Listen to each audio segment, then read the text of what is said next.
What's going on, everybody? My name is Marcus. Welcome back to another video. Today's going to be a day in the life kind of sort of type video where I just bring you guys along with me while I just do my thing on eBay and now Poshmark.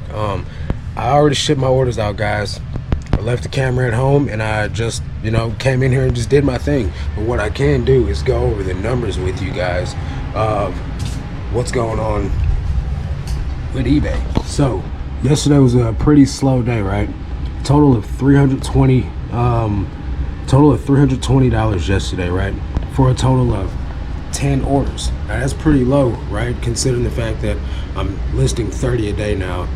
For those of you that are new to the channel, at the first of the month, I switched from the old model that I was doing was 90, 7 days a week, completing 90 drafts. I would launch 50 of those drafts and keep 40 in the draft bank to have 2 days off the source, right? So now what I'm doing is I'm launching 30 items every day.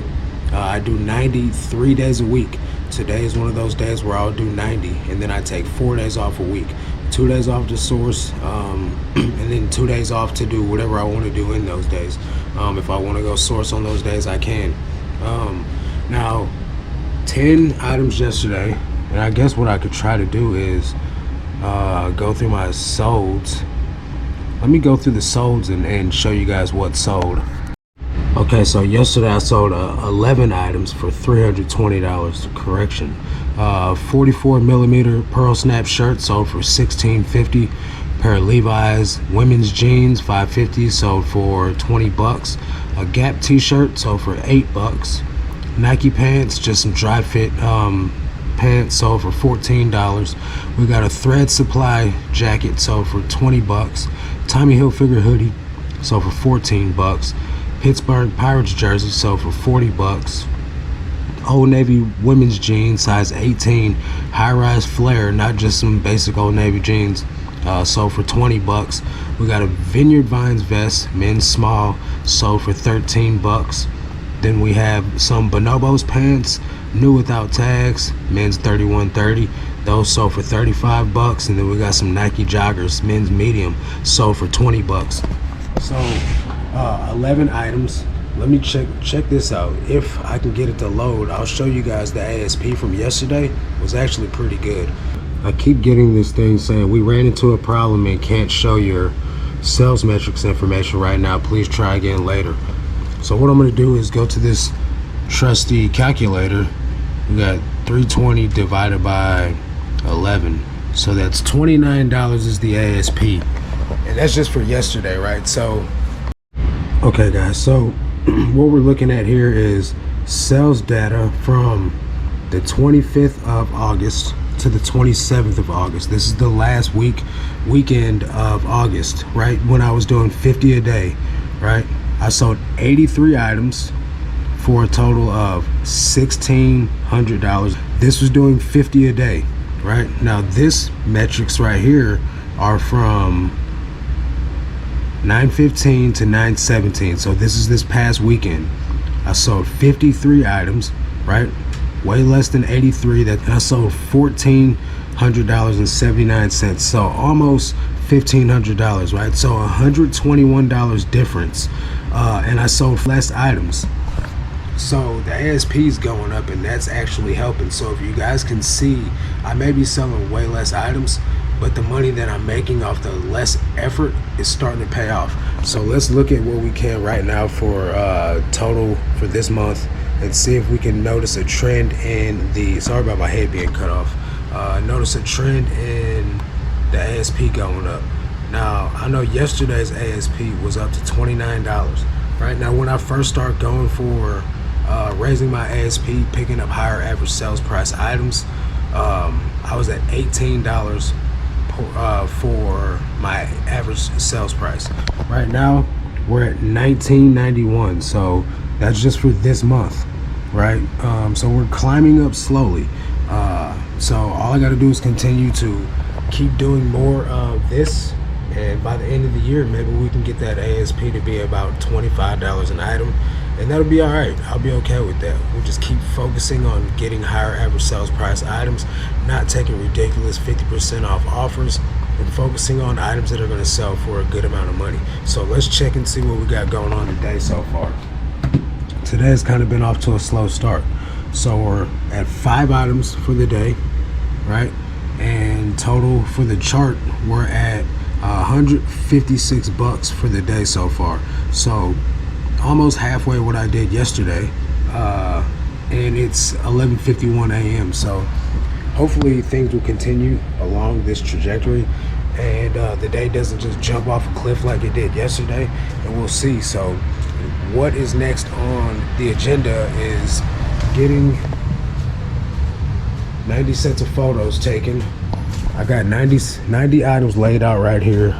Got a few boxes to put the items in. I did just get a bunch more new with tag stuff, all new Torrid. Got some Old Navy. Got some more new vintage Boy Scouts pants, bonobos, more bonobos, some Johnny O, bunch of new with tags, bonobos and Johnny O. And it's not that these two brands in particular are special, they're just what I ended up getting. I'm trying to buy whatever I can new with tags to raise the ASP and get the store prepared for Q4 shoppers that are going to be buying Christmas gifts.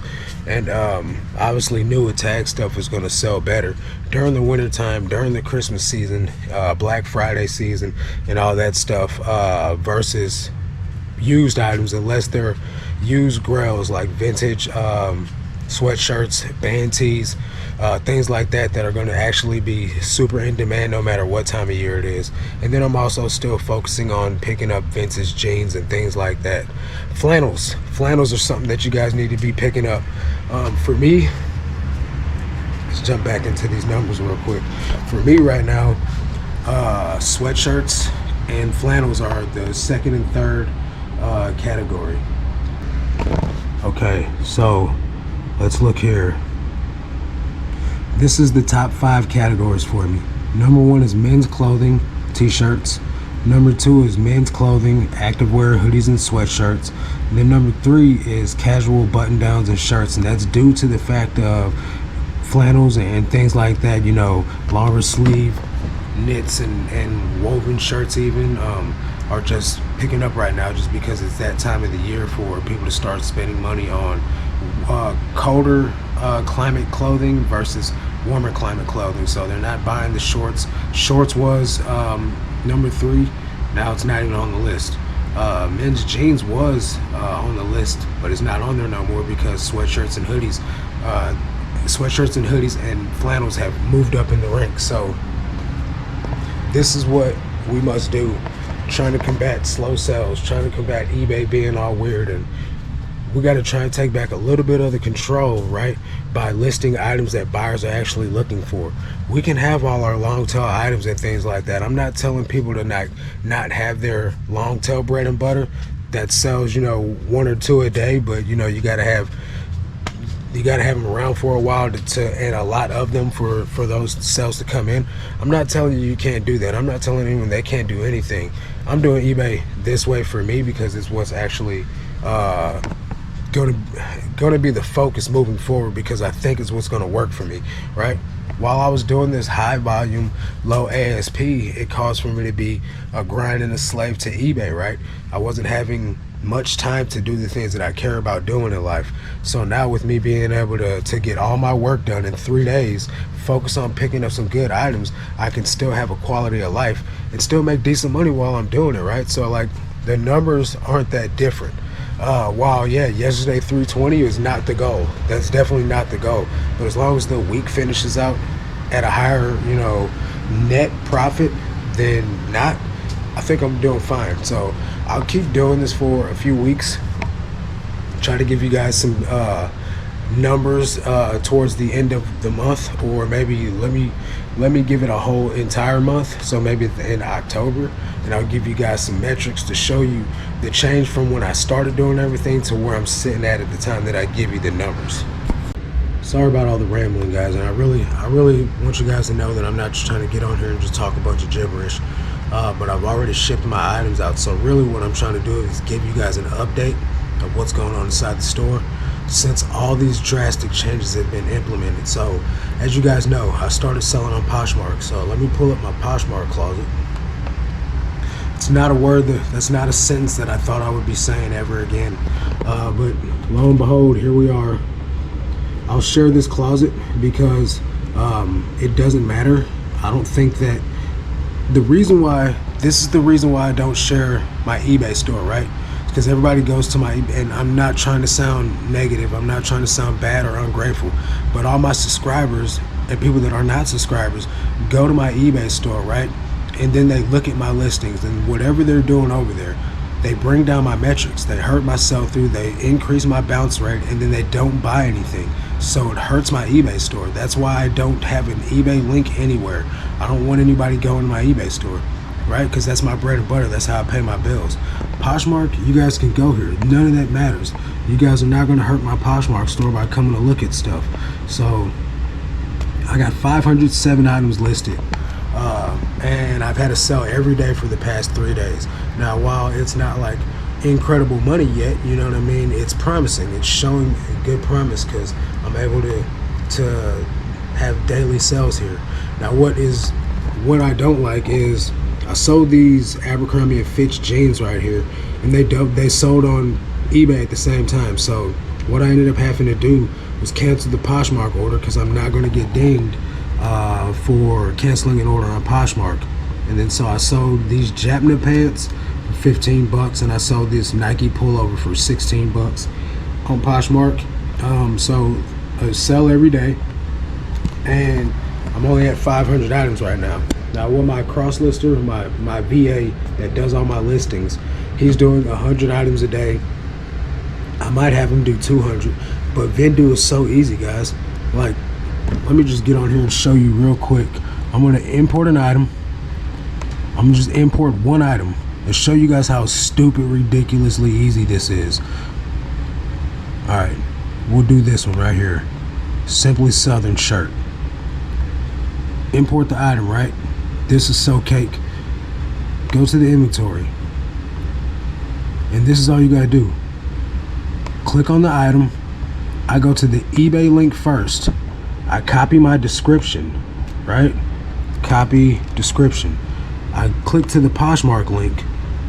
I delete my eBay description because it says eBay in the description, and I paste in the condition description. I check the size. This is a large. I change the color because for some reason not all the stuff clicks over. This is not a button-down shirt. It's a t-shirt, and it's a long sleeve. And what size I said was? It's a large. So I'll click large. For some reason they make you do this original price stuff. I don't get it. And then I list. Boom. The listing's done. That quick. Doesn't take any time whatsoever. And for me, that's ridiculously fast. And it goes a lot faster, obviously, if I'm not walking and talking you guys through it. And then boom, the listing's done. Now, so I go to back to the inventory, and it gives you this little notification that is listed on eBay and is listed on Poshmark. And then when something sells, it goes over here to this sold category, right? And it removes it. So you link your accounts, right? Let's see here. Marketplace connections, sales detection. You toggle the switch on, boom, and it detects the sales. And I do that on Poshmark and eBay. And then it removes the items as they sell. So super thankful that I'm able to cross list items without having to worry about them, you know, double selling and then getting dinged on eBay for it. So there is a link in the description if you guys want 25% off your first month. I don't understand why anybody wouldn't do it with the auto sales detect. And I used to be a big advocate against cross-listing, right? So now that this metric that comes in to protect you is in play, I think it's going to be a game changer. I sell every day, and that's only at 500 items. I got my lister doing 100 more items today, so I'll be at 600. A guy on our Patreon said he feels like every 100 items he lists on Poshmark, he gets another sale. So keep you guys posted on that as well. So Lamont Mays says, it's dope seeing the growth and mindset change, like doing Poshmark now, not listing low dollar items anymore, not accepting low offers. That's why I like you. That's why I like that you tell us not to just do what you do and that we should do what's best for our business. Maybe you can speak on this in the next video. Thanks for being authentic, my guy. And so yeah, that kind of goes into play with what I was just saying, right? You can do everything that I do in my business and Even though we're doing the same thing, you still won't have the same results that I'm doing. I can do the things that you're doing and I won't have the same results that you're having. Case in point, Tech and Sports, the greatest reseller of all time when it comes to eBay, right? The guy sells certain items for certain prices, price points, price buckets that work for him. But he's doing 250 items, 300 sales a day, right? At scale, that works. But if you go into your eBay store and try and price your items at the same prices that he's pricing them at, you're going to price yourself out of business, right? Because not only is he pricing his items at those prices, he's also running aggressive markdowns and coupons throughout his store throughout the store wide, because he's got 50,000 items to be able to do that with. And then he's also selling more multiple quantity orders to certain people, right? He's got buyers, repeat buyers lined up, right? So if you don't have that buyer base, you don't have that store size, you're not going to be able to do the same things that he does. So for anyone that's out there just trying to copy people's stores, unless you're doing everything inside of that person's store that you're doing that in your store, what they're doing, you're not going to have the same results. So for me, that's why I try and tell you guys, run the eBay business that works best for you. And the best part that you can do, besides the way that you source, is list your item the way that a buyer is going to search for it, make a correct and accurate title, price the item accordingly, right? Don't overprice your item and then expect it to sell. Don't overprice your item and then expect somebody to come through and make an offer at market value. Just price it at the market value to begin with and you'll be okay. So these are things that you can do inside your business to help you. These are things that should be like kind of sort of fundamentals, right? But it doesn't matter if you use this photo setup, right? It doesn't matter if you do flat light. It doesn't matter if you put your toe in the photo. Of course, it looks worse, but you can still sell items that way, right? I'm not going to be the guy that's like, list every day, list your face off. I'm not that guy, right? I think it's best if you list every day. I list every day. I'm not going to not list every day. But am I going to tell you that you need to do that? No, I'm not going to do that. I think it's best. I'm going to make advice to you. If you join the Patreon, that's the advice I'm going to give you. Don't overprice your items. Do market research. Buy items that are in demand. That should be the most obvious thing for someone that's just getting started, or for someone that's trying to raise their ASP, or for someone that's trying to get better results in this weird time that we're in right now. This is what I'm doing. That's what works for me. The best part that you can do is do eBay the way that's going to make you happy. Do Poshmark the way that's going to make you happy. If that means hiring a lister so you can relieve some of the stress of it, hire a lister. If that means going out and sourcing whilst your kid does the listings for you and then you just proofread them, then do it that way. But the bottom line is that you have joy and success simultaneously, because if you don't, you're going to burn out and you're not going to stick with it. So another thing that I've been saying consistently in my most recent videos is that I'm done with the half price offers, right? This item, this Patagonia t-shirt, listed at 20 bucks. It's like new. There's no stains, no flaws, nothing wrong with this, nothing wrong with the item, right? A buyer came through and he offered me 10 bucks. So I offered 16 bucks, which is 20% off. That's what my store coupon is. And the item's only been listed a day, maybe 2 days. I can't remember exactly when I drafted it, but I think I launched it yesterday. The buyer offered me 10 bucks. I counted at 16 and he came back with 12. Now, normally that would have been a sell that I would have taken. Heck, normally I probably would have taken the $10 offer, right? But I'm done with giving away my items and not making the amount of profit off it that I really should be trying to focus on. So I countered back down to 15 bucks and the guy's like 13. Well, while the old me would have been like, yeah, just go ahead and take it, the new me is like, no, stand firm, stand your ground, get 15 bucks or 16 bucks out of it, because I know that I can. It's a freaking almost new Patagonia t-shirt, right? Somebody's gonna buy it. I don't need to just give it away. So while part of me is like struggling to like not take the offer, the other part of me is like, man, you gotta stand your ground, bro, and you gotta just try to make as much money as you possibly can with this, because you've been giving away inventory all year long. So a lot of people, especially in the comments of the last video, someone said something about, yeah, I've been watching your videos for the last couple of months and noticed that you've been giving away your inventory and you've been not making what you could be making off of it. So kudos to all you guys. This goes out to you. You know, here I am, and I'm going to try to maximize the amount of money that I could be making for the rest of the year. So with that being said, I'm just trying to be more diligent with not folding, not accepting lowball offers. And I really hope that you guys are too. So that way maybe we could stop training buyers to because they're doing it on Poshmark too. Everybody everywhere that I've seen is getting 50% off offers. It doesn't matter the platform. That's what the buyer's thinking nowadays. It could be due to the fact that people like me are making YouTube videos and they know we're getting this stuff cheap, and they think that, you know, well, they don't need full price. I'll give them half off because they're still making profit. But at that price, we're not making as much profit as a buyer would think we are. So I don't know, maybe I'm just rambling again, but I'm gonna get to taking these photos. This is like some monster truck BKT. I don't know who that is, but I'll figure it out when I do the listing. I picked it up because I know people out there love monster trucks, and this shirt's actually pretty cool looking, and I'm not even into monster trucks. So I'm gonna get to taking some of these photos. I have maybe an hour and a half till I gotta film the Let's Do Lunch podcast with Kristen and Angie Resells. So be looking forward to that. I don't know when it's airing, but I gotta get as many photos taken as I can before then.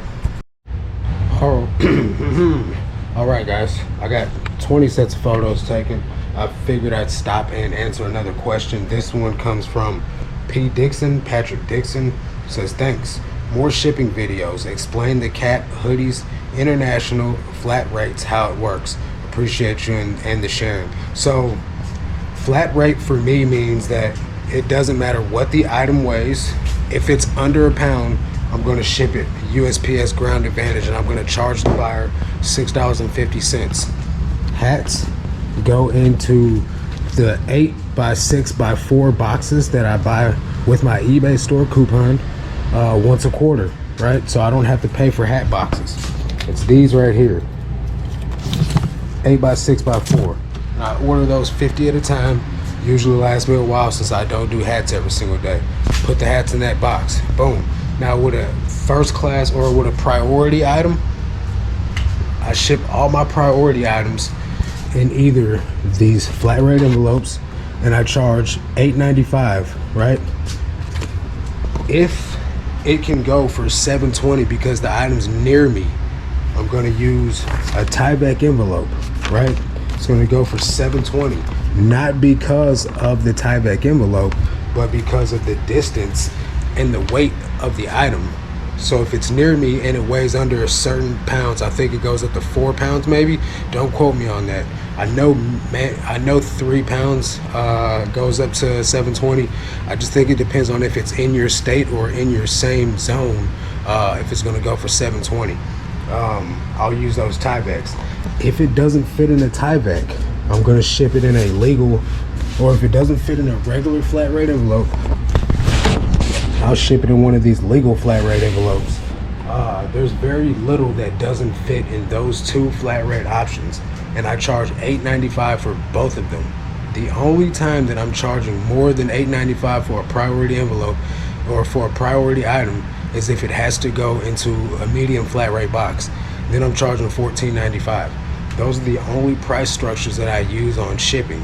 Now when it comes down to first class items or ground advantage, I use these 10x13s from Gyropack. There is a 10% discount code, Dixon's Pickens, you guys can use to get Gyropack shipping supplies. Super cheap, great quality. 10x13. This is the only size that I use for first class items. Everything that I ship that goes ground advantage, I'm sorry, I'm so used to the first class option, I keep saying that, but everything under a pound goes in those 10x13s from Gyropack, and that's the only way that I ship things. Box for hats, 2 different sorts of flat rate envelopes, charging $8.95. Unless it's a coat, then it goes in a box for $14.95. Case in point, something like this flight jacket from the military would probably go in a flat rate box because I don't want to squeeze this into a legal flat rate envelope. While it probably fit in there, I don't know that it would fit in there the most pretty. Let's see. If I fold this bottom half up, quick one-handed, yeah, I could probably fit that in a legal flat rate envelope. But would the buyer be mad when he got that? probably. So I'll probably end up shipping this for $14.95 in a medium flat rate box. That's just an example, right? So hopefully that explains things a little bit better for you guys. I do get quite a few questions around shipping and international. There's a couple of different options. There's the eBay International Standard Program, the EIS. That's where you ship it. For me, I ship it to Glendale, Illinois. It's very close to me, and I pay whatever the normal cost to ship something that close would be for ground advantage or priority. And then from there, it depends on where you live at, but you're going to pay whatever it would be to ship that item to that carrier. Now you can do, and then the buyer's going to pay the rest of the customs fees and all that stuff to eBay.